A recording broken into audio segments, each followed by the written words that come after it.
আমি এই ট্র্যাপ থেকে বাঁচতে চাই। আমি সবার কাছে আমার হাত জোর করে নিবেদন, এই যে সবার কাছে আমার অনুরোধ, সবাই আমাকে এই জায়গা থেকে রক্ষা করেন। আমি দেখাই আপনাদেরকে মার্চের 5 তারিখ থেকে, মানে আমার সাথে সে ঠিক করে সে অনামিকা ঐশীর কাছে গেছে এবং সেখানে আপনারা কনভারসেশনগুলো দেখবেন। এবং আমার কাছে যখন ছবিগুলো আসে আমি অনামিকা ঐশীকেও জিজ্ঞেস করি। অনামিকা ঐশী আমাকে বলে যে না, কি বলো আপু, একটা টিকটকারের সাথে আমি দেখা করব? ছি, এরকম হইতেই পারে না। প্রথম কথা এটা ছিল। দ্বিতীয় কথা ছিল যে ও আপু, একদিন একদিন দেখা হয়েছিল, আমরা চা খাইতে গেছিলাম, এটা। তারপরে যখন আমি তাকে ছবিগুলো পাঠালাম, আমি বললাম যে এগুলো কি ধরনের? ও আপু 2 দিন কথা হয়েছে, কি ওর সাথে আমি, ও প্রিন্স মামুনের কোনো যোগ্যতা নাই আমাকে টাচ করার। কিন্তু আপনারা ছবিগুলো দেখছেন, ভিডিওগুলো দেখছেন, এরপরে তো আর কোনো প্রমাণের দরকার পড়ে না। কিন্তু আমরা 18 তারিখ মার্চ পর্যন্ত, আজকে তো মে মাস, সে আমেরিকাতে আজকে থাকতেও পারে।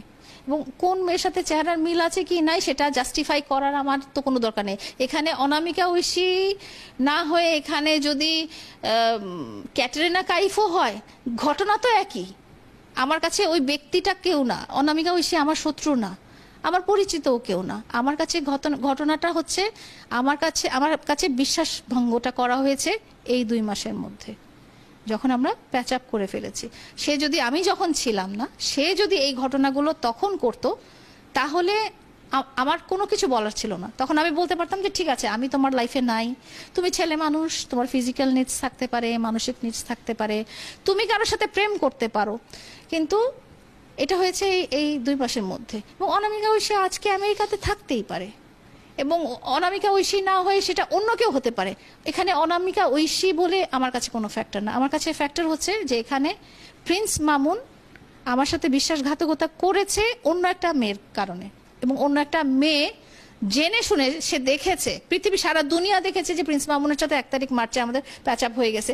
এমন কোনো মানুষ নাই যে জানে না, যারা প্রিন্স মামুনকে চিনে, যে জানে না যে প্রিন্স মামুনের সাথে। এই দেখেন, লালা কিন্তু অলরেডি ওর মাস্টার মাইন্ড খাটানো শুরু করে দিচ্ছে, মাস্টার মাইন্ড দিয়ে খেলা শুরু করে দিচ্ছে।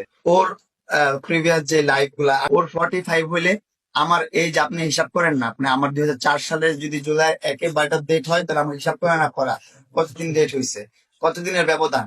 আমার সাথে অবিচার হচ্ছে ভাই, আপনারা তো দেখছেন, আপনারা জানছেন, জানার পরও আপনারা কেন এই মেয়েটাকে সাপোর্ট করতেছেন, এই মহিলাটাকে সাপোর্ট করতেছেন? আপনারা কেন করতেছেন আমার জীবনটা ধ্বংস, আমার লাইফটা ধ্বংস? ভাই আমার লাইফটা মাত্র স্টার্ট হচ্ছে ভাই, শুরু হচ্ছে ভাই। আমি কি করবো লাইফে? আমার যদি 5 বছর 10 বছর জেলখানার ভিতরে চলে যায়, সেই লাইফটা আমি বের হয়ে কি করবো সেই লাইফটা নিয়ে? আর আমার তো এখনই এই বয়সটা, এখনই ইনকাম করার বয়স, এখনই এনজয় করার বয়স, এখনই ঘোরার বয়স। আপনারাও যদি তার পক্ষ নিয়ে তাকে কনসাল্ট করেন, তার সাপোর্ট করেন, তার পক্ষে থাকেন, আমার বিরুদ্ধে আপনারা মামলা তৈরি করে দেন,